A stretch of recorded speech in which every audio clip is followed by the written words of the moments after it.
The fluorescent lights buzzed overhead, casting a sterile glow over the cramped grocery store. It was late on a Tuesday evening, the kind of night where time seemed to stretch endlessly, and the air carried the faint hum of refrigerators and distant chatter from shoppers lingering in the aisles. I was at the register, my fingers moving mechanically across the keypad as I scanned items for customers who barely looked up from their phones to acknowledge me. My name is Mia, and at 23, I had already learned that life wasn't about grand adventures or chasing dreams. It was about surviving paycheck to paycheck. The uniform clung uncomfortably to my skin, its polyester fabric stiff and unforgiving after hours of wear. My feet ached in shoes that were worn down at the soles, but I didn't dare complain. Not here. Not to him. The store owner, Mr. Caldwell, was pacing behind me, his sharp eyes darting between the cash registers and the dwindling stock on the shelves. He was a wiry man in his late 50s with thinning hair and an unrelenting scowl etched into his face. His presence always made the room feel smaller, heavier, like the walls were closing in. He ran the store with an iron fist, demanding perfection from his employees while offering little more than disdain in return. Every mistake, no matter how small, was met with a biting remark or a thinly veiled threat about job security. Tonight, he hovered near my station, arms crossed, watching every move I made as if waiting for me to slip up. As the clock ticked closer to closing time, the flow of customers slowed to a trickle. Just when I thought the shift might end quietly, the automatic doors slid open with a soft whoosh. An elderly woman shuffled in, her frail frame wrapped in a threadbare coat that hung loosely on her shoulders. Her hands trembled as she clutched a tattered canvas bag to her chest, and her eyes darted nervously around the store before landing on the bakery section. Something about her stopped me cold. Not just her appearance, but the way she moved, as though each step required monumental effort. She hesitated by the bread display, staring longingly at a single loaf of wheat bread before reaching out tentatively, only to pull her hand back as if burned. I felt it then, a tightening in my chest, a pang of recognition. Hunger. Desperation. They weren't strangers to me. They lived in the shadows of my own life, whispering reminders of what it meant to scrape by. But this woman, there was something different about her. Vulnerable. Alone. And in that moment, I realized I couldn't look away. My heart raced as I watched her linger by the bread aisle, her trembling hands betraying the hunger she tried so hard to mask. Every instinct screamed at me to act, but my mind was a battlefield of doubt and fear. What would Mr. Caldwell do if he saw? Would he fire me on the spot? The thought sent a shiver down my spine, but it couldn't drown out the voice inside me urging me to help. This wasn't just about bread. It was about dignity, about seeing someone else's struggle and choosing not to turn away. Taking a deep breath, I stepped out from behind the register, my movements deliberate yet cautious. "Ma'am," I called softly, keeping my tone low enough not to draw attention. She flinched at the sound of my voice, her weathered face snapping toward me with wide, startled eyes. For a moment, neither of us spoke. The silence between us was heavy, charged with unspoken need and uncertainty. Then, slowly, she nodded, as if giving me permission to continue. "I noticed you looking at the bread," I said, forcing a smile despite the knot in my stomach. "Would you like me to grab one for you?" Her lips parted slightly, but no words came out. Instead, tears welled in her eyes, glistening under the harsh store lights. She shook her head, almost imperceptibly, and whispered, No, I can't." Her voice cracked, and she looked away, shame coloring her features.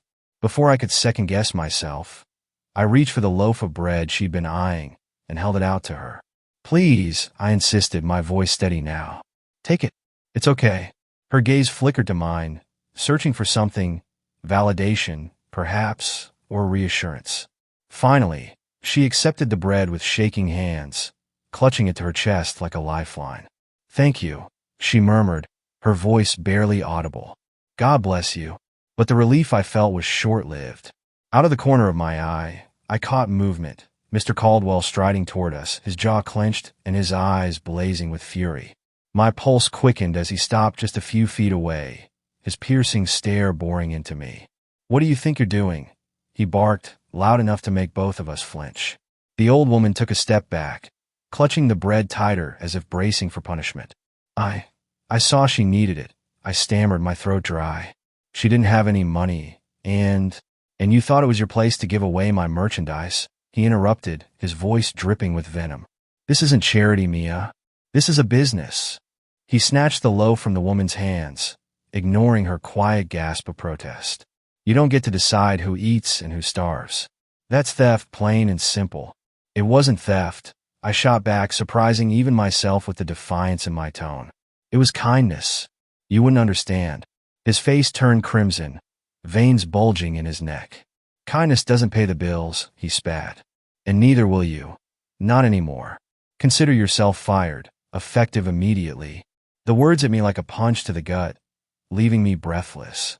Around us, a few remaining customers paused, their curious glances adding to the weight of humiliation pressing down on me. The old woman reached out, her frail hand brushing against my arm. I'm so sorry, she whispered, her voice trembling. This is my fault. No, I said firmly, meeting her gaze. It's not. Don't apologize for needing help. As she turned to leave, clutching her empty bag, I felt a surge of anger. Not at her, but at the world that forced people like her to choose between pride and survival. And at myself, for being powerless to change it. The walk home was a blur of cold wind and swirling thoughts, each step heavier than the last. My hands were shoved deep into the pockets of my jacket, but they did little to shield me from the biting chill, or the storm brewing inside me. Fired. The word echoed in my mind, relentless and suffocating. It wasn't just the loss of a paycheck. It was the unraveling of the fragile stability I'd fought so hard to build. Rent was due in 2 weeks. My phone bill was overdue. The meager savings I'd managed to scrape together would barely cover groceries for the month, let alone everything else. Panic clawed at my chest, but beneath it lay something darker. Shame. Shame for letting myself believe I could make a difference, however small, without facing consequences. When I finally reached my apartment, I slumped onto the couch, staring blankly at the cracked plaster ceiling. The room felt smaller than usual, the walls closing in as the reality of my situation sank in. I replayed the scene at the store over and over in my head, dissecting every detail. The way Mr. Caldwell's voice had risen above the hum of the fluorescent lights, the way the old woman's trembling hands had clutched that loaf of bread, the way the other customers had stared, their expressions unreadable masks of judgment or pity. Each memory cut deeper than the last, leaving me raw and exposed.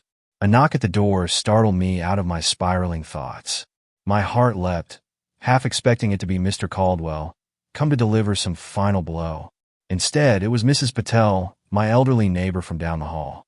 She stood in the doorway, her silver hair tied neatly in a bun and a steaming casserole dish cradled in her arms.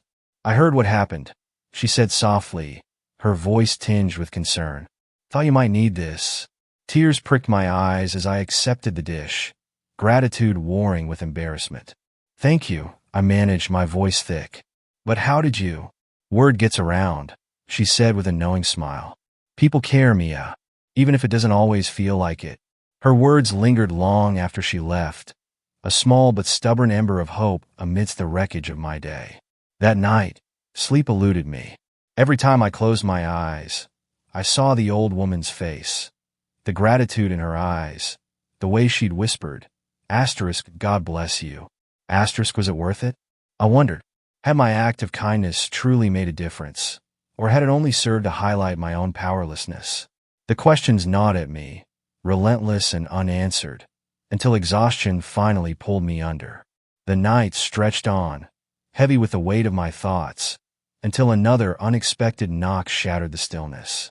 I froze, my heart pounding in my chest. Who could it be at this hour? Peering through the peephole, I saw a tall figure standing in the dim hallway light. His suit was impeccably tailored, his posture commanding, and his expression unreadable. My stomach churned with unease. Was this some kind of prank? Or worse, had Mr. Caldwell sent someone to intimidate me further? Summoning what little courage I had left, I cracked the door open, the chain lock still in place. Can I help you? I asked, my voice tight with suspicion. The man smiled faintly, his piercing gaze softening. "Miss Mia Thompson?" he inquired, his tone calm but authoritative. "My name is Jonathan Hartley. May I come in?" The name struck a chord somewhere deep in my memory, though I couldn't quite place it. Still wary, I hesitated. "What do you want?" He exhaled slowly, as if weighing his next words carefully. "I'll explain everything, but it's best we speak privately. Please trust me. I mean you no harm." Something in his demeanor disarmed me. Against my better judgment, I unlatched the chain and opened the door wider. He stepped inside, his presence filling the small space.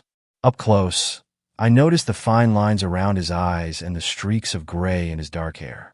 Despite his polished appearance, there was a weariness about him, as though he carried burdens far heavier than his tailored suit suggested.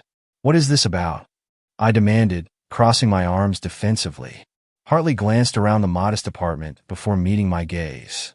"Do you remember the woman you helped earlier today?" he began, his voice steady. "The one at the store?" My breath hitched. "How do you know about that?"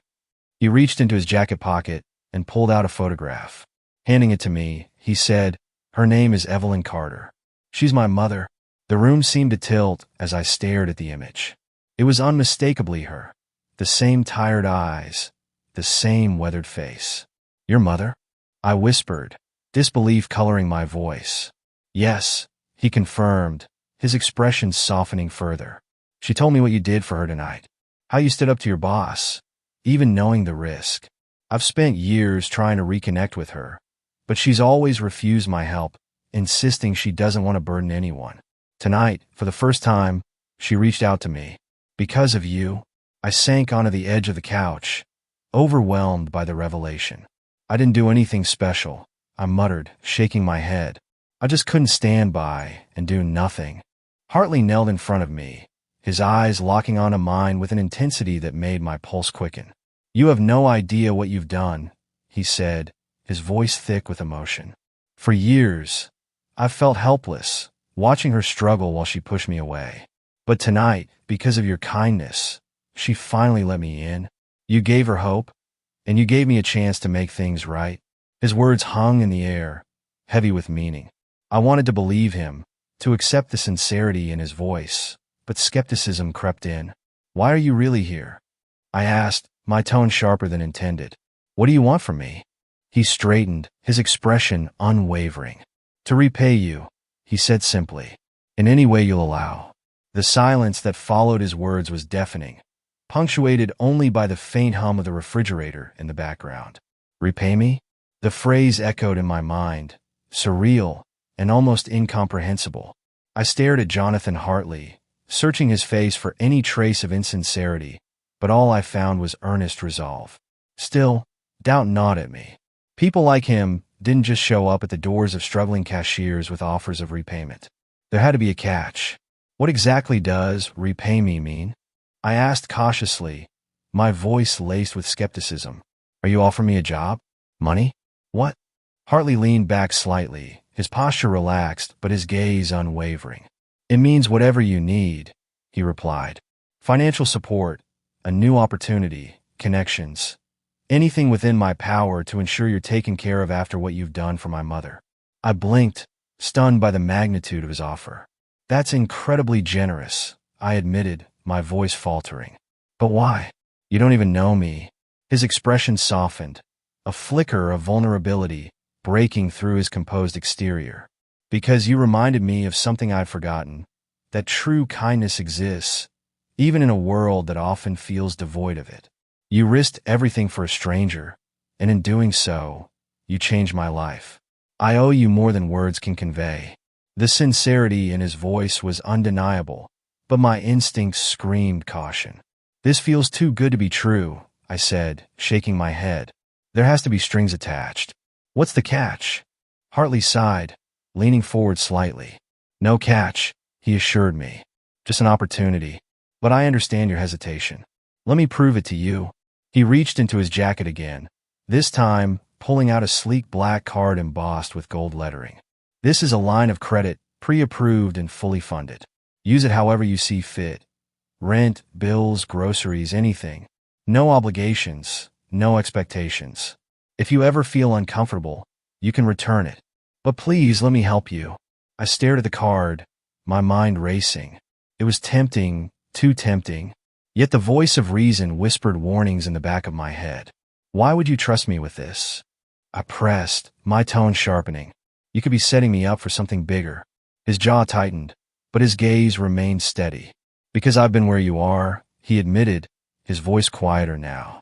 Years ago, I was desperate, broke, and drowning in debt. Someone took a chance on me when no one else would.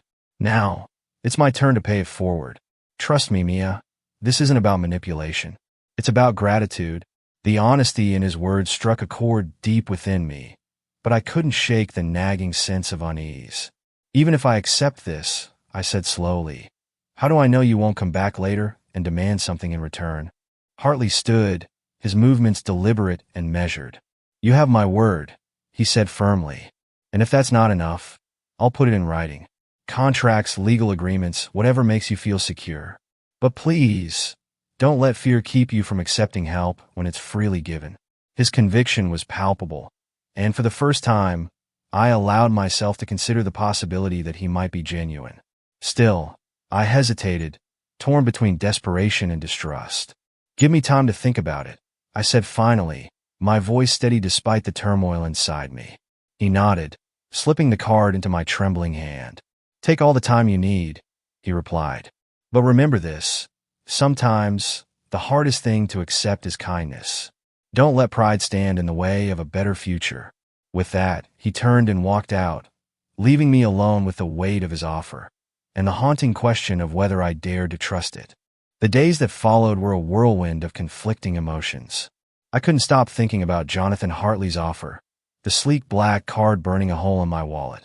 It symbolized freedom, a way out of the suffocating cycle of financial despair. But it also felt like a test, one I wasn't sure I was ready to pass. Every time I considered using it, guilt gnawed at me. Was I selling my integrity for convenience? Or was I simply refusing to accept help because I'd been conditioned to believe I didn't deserve it? Then, one morning, as I sat nursing a cup of instant coffee in my tiny kitchen, I remembered Evelyn's face, the gratitude in her eyes, the way she'd whispered, *, God bless you. *, in that moment, clarity washed over me. Her gratitude hadn't been about the bread. It had been about being seen, about someone acknowledging her humanity when the world had turned its back. Hartley's offer wasn't charity. It was reciprocity. Accepting it wouldn't diminish my values. It would honor them. With newfound resolve, I decided to take the leap. I used the card to pay off my overdue bills, buy groceries, and even treat myself to a haircut, a small indulgence that made me feel human again. Each decision felt like reclaiming a piece of myself, like shedding layers of shame I hadn't realized I'd been carrying. For the first time in years, I could breathe without the constant weight of impending disaster pressing down on me. But redemption wasn't just about material relief. It was about perspective. I started volunteering at a local food bank, channeling my experience into helping others navigate similar struggles. The work was exhausting, but it filled me with purpose. I met people like Evelyn, people who had been invisible to society, overlooked and dismissed. And in their stories, I saw reflections of my own journey. It wasn't just about feeding bodies. It was about restoring dignity, reminding people they mattered. One afternoon, as I packed boxes of donated goods, Evelyn herself walked in. She spotted me immediately, her face lighting up with recognition. "Mia," she exclaimed, rushing over. "I heard you were here. Thank you for everything." Tears welled in my eyes as I hugged her tightly. "Thank you," I whispered. "You gave me a reason to believe in kindness again." Her smile was radiant, full of warmth and wisdom. "Kindness always finds its way back," she said softly. "Sometimes it just takes a little faith."